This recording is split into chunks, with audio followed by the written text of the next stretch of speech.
Hayag saon maayong adlaw o maayong gabi. Another day and great opportunity again to share the word of the Lord sa imuha karon.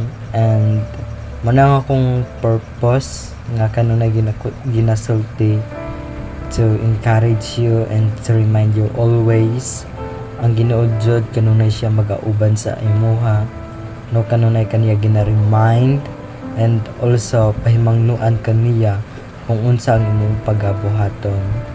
Itong buhaton which is accept Jesus and accept His advice, no, kanang bisan dili nato masabtan ang iyang pamaagi, no, as long as we follow Him, we know ipasabot niya tanan. And anang pulong sa Ginoo nga makita sa Job chapter 5 verse 18, ana siya, bugkusan sa Dios ang mga samad nga iyang nahimo, ang iyang kamot mo pasakit kanimo, apan mauusab ang muayo. Very nice nga verse, no?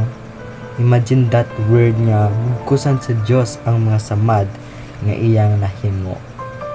If God hurts you so much, no, He is able to heal you.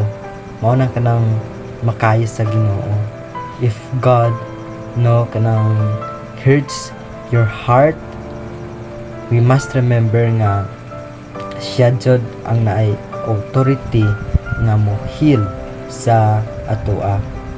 Brothers and sisters, this verse gina-encourage taniya nung every season nga moabot sa atoa, either nga maayo ba ni siya or kanang wala siya pulos, no, nga dili siya helpful sa atoa, no, as long as nga gikan ni siya sa Ginoo, aton ni siyang dawaton.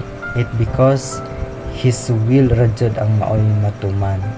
That's why this verse i-apply nato sa atong kinabuhi nga ang Ginoo siya ang kanang magahatag sa atoa ug kanang mga dili maayo nga situation like discomfort, but atong hunaon mas dako ang iyang ihatag sa atoa nung kanang kaayuhan, mas dako ang iyang ginahatag sa atoa ug kanang paglaom.